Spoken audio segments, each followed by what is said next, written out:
Welcome back to Real Clear Radio Hour, brought to you by the Competitive Enterprise Institute. I'm your host, Bill Frezza. For the second half of our show, we're pleased to welcome specialty finance attorney Bob Zadek, who also happens to be the host of the Bob Zadek Show. Bob, welcome to the show. Thanks, Bill. Glad to be on your show. Bob, you've been practicing finance law for 45 years. You've chaired the Commercial Financial Services Committee of the American Bar Association. You've taught law courses on secured transactions. You run your own specialty finance company.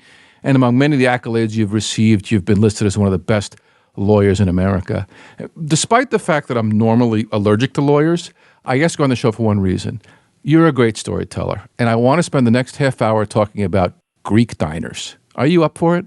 I'm up for it. And by the way, I share your allergy to lawyers. Lawyers give me the willies. So I know exactly what you're talking about. Okay, good. And let me just mention, I just want to mention one thing. Sure. When people have an aversion to lawyers, I have to help people learn how to hug their lawyer. There are two kinds of lawyers. There are lawyers who litigate, who go into courtrooms, and then there are lawyers who do transactions. When people talk about not liking lawyers, they're really saying they don't like litigators. Yeah, that's true. Because no one ever wins in a litigation. All you do is you make people really, really unhappy. Yeah. Even the winners lose. Yeah. So I am not a litigator. I am a lawyer. Yeah, and if you do your job, there is no litigation. That's exactly right. All right. Well, listen, take us back to your roots on Long Island, New York, your choice to become a lawyer, and the path that led you into specialty finance for what we New Yorkers know as a unique and beloved culinary institution. Oh, diners. Oh, my goodness. I'm getting moisty-eyed just thinking about it. Well, my roots were incredibly boring. I grew up in Queens, and I went to PS 26 in Jamaica High School, and I don't think I ever had a date in public school or in high school. I once asked my shop teacher, his daughter, to go out on a date, and we dated once, but she was above my pay grade, and I couldn't really survive with her. So I never dated. I went to college, went to Syracuse. I was an accounting major, and I spent 4 years dreading graduation because college was so good, and I didn't have a great life plan, and I was going to be an accountant because my father was an accountant, and it's the only occupation that I ever heard of. Then my close friend, Matty Rosenberg, who was a hearts-playing buddy of mine, who was a more serious student, he took the law boards because he had more of a life plan, and he did really well. And darn it, I was a better hearts player than him, and I was smarter than him, so I was going to take the law boards without knowing what lawyers did, just to show him I was smarter. And I had great law boards. I had the second highest behind Bob Zadek in my senior class. I remember that. Bob Zadek was in a 97th percentile. I was in a 94th percentile. I was the second highest. And the dean told me I couldn't waste these law boards. I should apply to these law schools. All right. I had to remind the dean I was on academic probation, and I probably wouldn't get into law school. But I did apply to NYU Law School and got in the evening division. Okay. And that's sort of how I became a lawyer today. But you had to work during the day to pay your keep. I worked during the day because I just was impatient to start earning money. I went to law school at night, rode on the subway from Midtown Manhattan to NYU in the Village, and went to law school an extra year at night, and loved every second of it. And before you tell us how you found your way into the diner business, for non-New Yorkers or people who haven't visited New York, describe a Greek diner. Oh, a Greek diner. If I get choked up with emotion, apologies to the audience. And what you're also going to hear is you're going to hear in my voice, if you're perceptive, you're going to hear a bit of longing because we have no diners out in California. No. We have what purports to be restaurants, but there are no diners. Diners are basically an East Coast phenomenon. They're prefabricated. Think of it like a mobile home for food. It's prefabricated. They were built by three manufacturers, Musi, Paramount, and I can't remember the third one, Coleman. Oh, you're Coleman going back. Yep. And they were assembled on the site, so you could start off with a vacant lot on a Friday night, and Monday morning there is the Hilltop Diner open for business. And they were invariably owned and operated and staffed by Greeks. Yep. That's culturally historic, just the way Vietnamese adopt one trade or business in the U.S. and Thai people another and Jews another. There's a cultural history to it, probably complicated, but Greeks are in the diner business and always have been. And having grown up in the Greek church on Long Island, the pillars of our community were all diner owners. All diner owners. And the characteristics were, first of all, they never closed. Right. 24/7. 24/7. Think of that great movie Diner. That's Diners. And that was in Baltimore, though, not in the Northeast.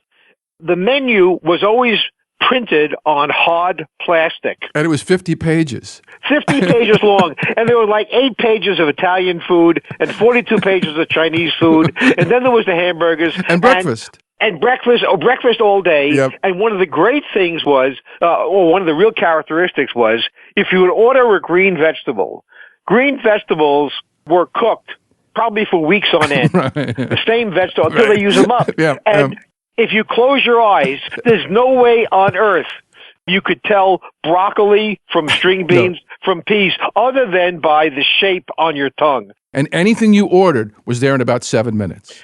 7 minutes and the check in 11. Right. Because I had to turn over the tables. Yep. And the best thing about the diners was the desserts. Oh, when you came in the front door. And there was a revolving display case like you'd expect to find like jewelry or watches. Tiffany's. But instead, there was Nestle Road pie and Boston cream Lemon pie, meringue. which was about a foot high, and it was revolving when you walked in. Couldn't miss it. On the way to the table, you're planning dessert. It was like dessert porn. Oh my! And it was all like, quote, baked on the premises. Yeah, right. That gives people some idea of what I grew up with and what New Yorkers love today. How did you get into the business of helping them get financed? In law school, I had a life-altering experience. My law professor, he was a brilliant professor, and his name was Homer Kripke, he should rest in peace, and he drafted a body of law called the Commercial Code, which was brand new and changed everything about the law of commercial finance. And it was this seminal moment, this watershed moment, because I went to law school roughly from 62 to 66. That's 19, not 18. 62 to 66. And the UCC, the Commercial Code, was just being adopted by the states at that time. So all these UCC filings I've been doing all these years for patents and intellectual property goes back to that guy? Goes back, well, a group of which he was one. Okay. And he was so inspirational, I sat in his class in about 1965 with my mouth opened, loving him, loving the law. And I asked him, can you get me a job in this business, in this lending business? And he did.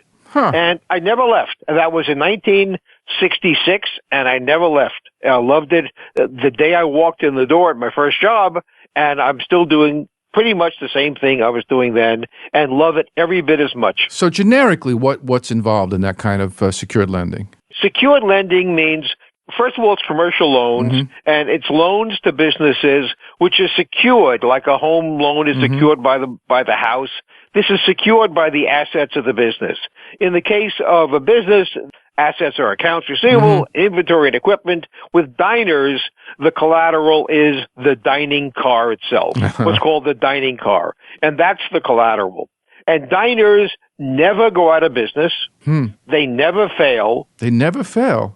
They just never fail because people who operate the diners know exactly what a diner is worth, and when they buy a location, they can predict with absolute arithmetic certainty how much they're going to make. And Bill, just so you know, here's sort of a little known fact that will make you interesting at cocktail parties. In those days, when you bought and sold a diner, you bought and sold a diner for 17 and a half times the weekly gross. Period. That was it. 17 and a half times the weekly gross. So you knew when you bought a diner how much it was worth so long as you knew the weekly gross. And if you could keep the gross up or grow the gross, you grew the asset. Well put. Exactly right. Now, how do you know the gross? Because half the business is off the books. It's How do you know the right. gross?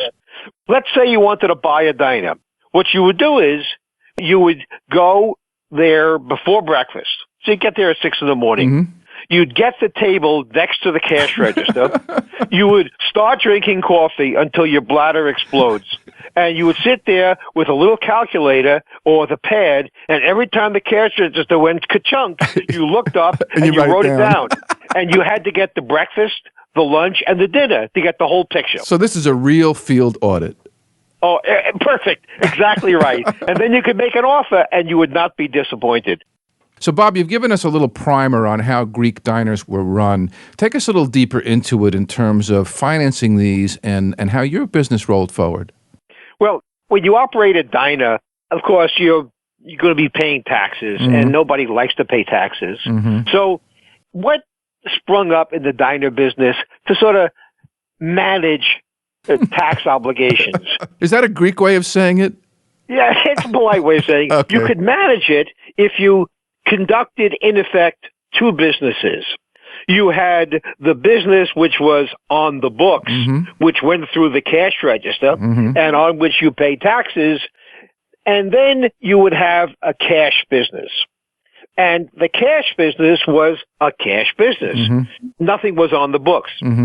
But the problem was, generally, when you were being audited, whether it was a sales tax audit or an income tax audit, the way the tax auditors could determine how much you're supposed to make, they would look at how much you bought.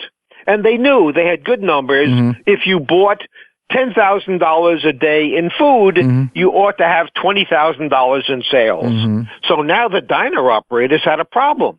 How do they buy food without showing it? Well, the answer is they buy for cash.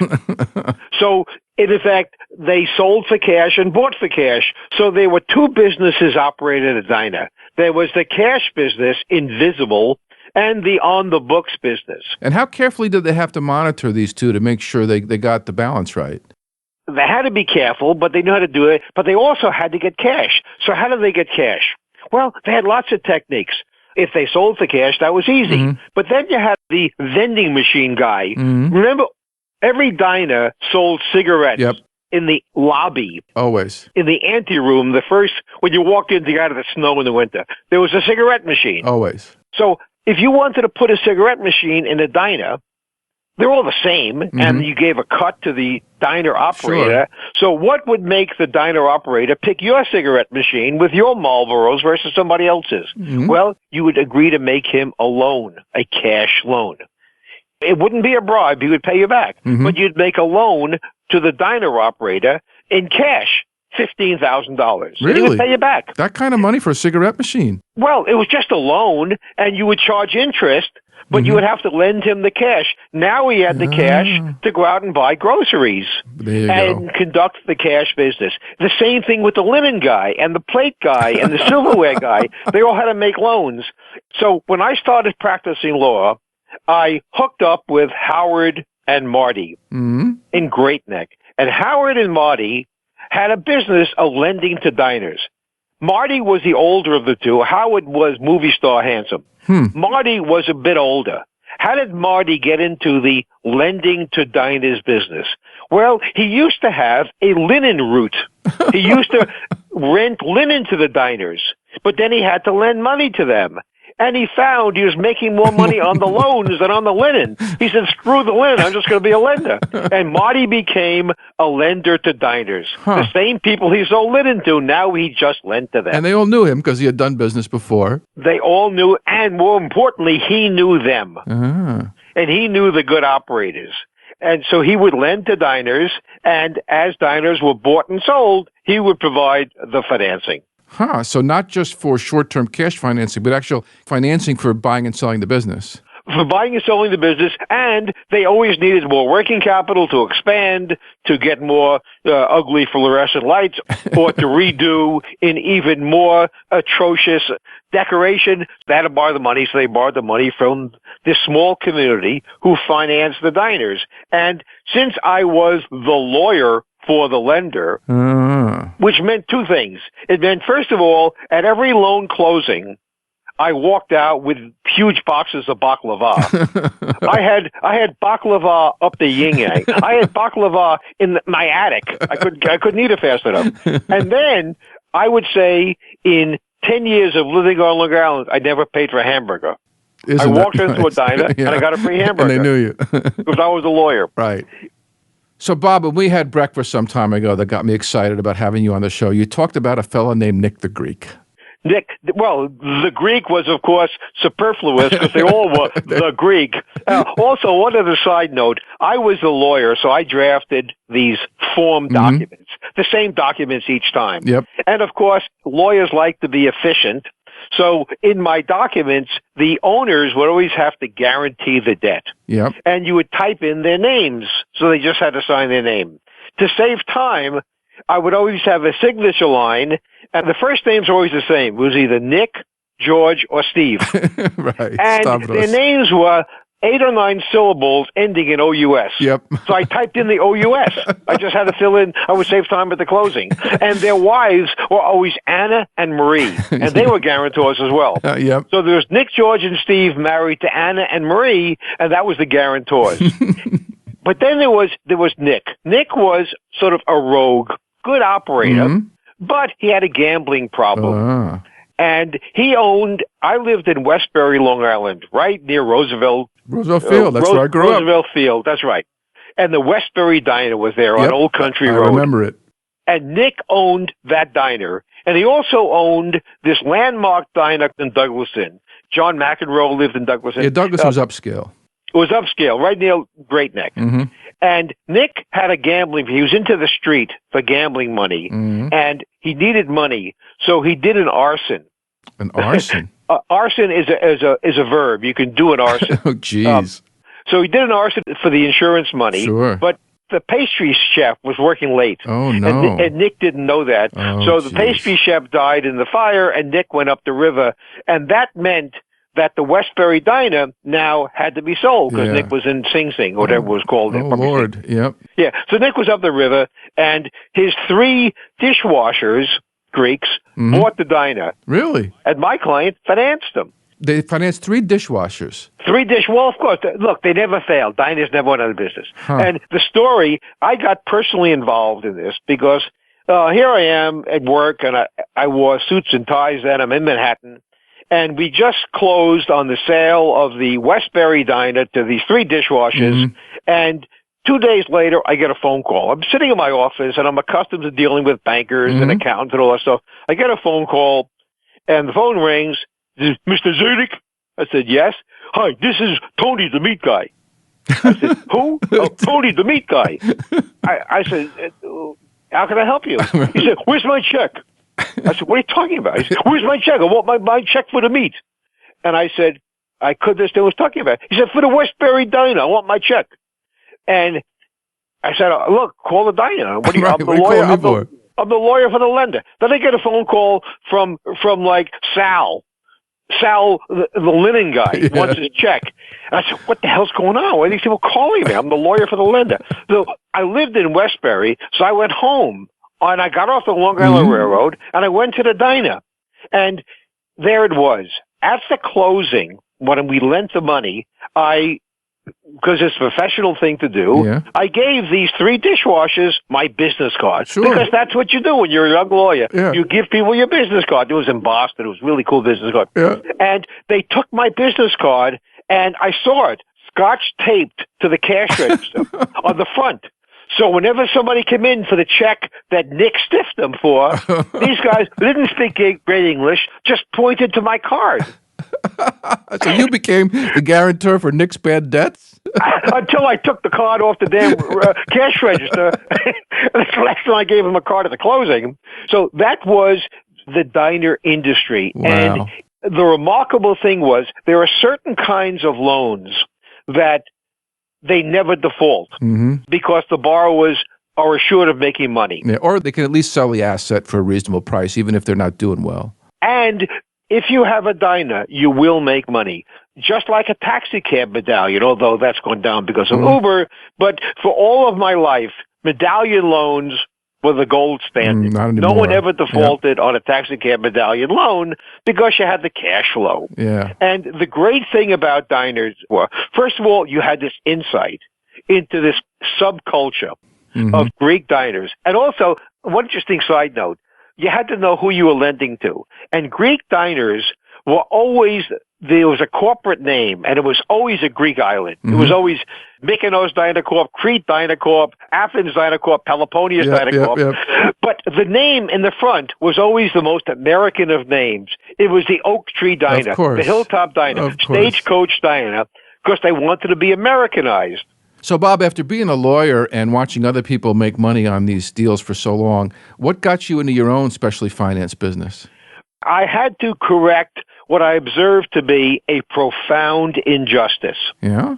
My worldview in the year 2000 was I was pretty much smarter than anybody I ever met, including all of my clients.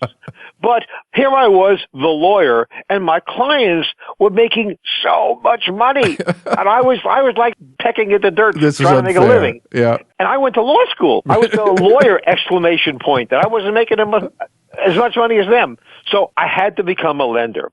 So I formed a company called Lenders Funding in the year 2000 so I can get into the game, so I could, in effect, lend money to my clients and share in the good fortune that they had by lending money to businesses. So I started lending money to my clients and to some degree to businesses, and I've been doing that in addition to practicing law for the past 15 years.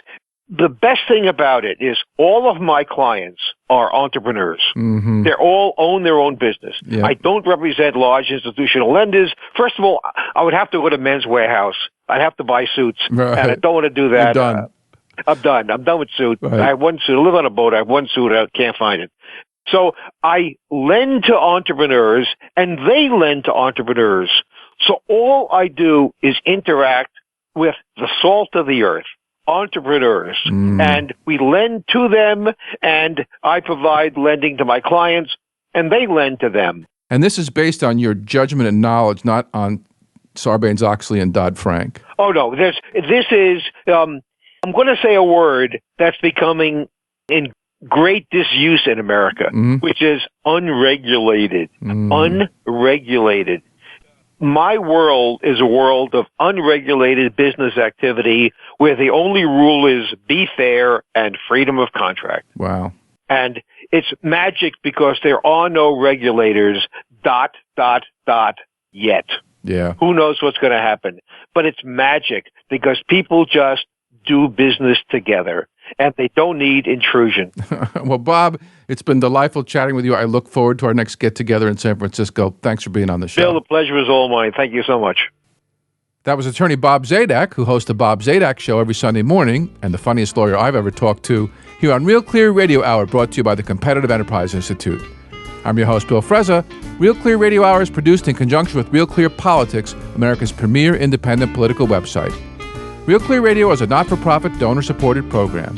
If you'd like to help us expand, please stop by realclearradio.org and hit the donate button or contact us to become a corporate supporter. That wraps up our show for this week. Join us next week, same time, same station. See you then.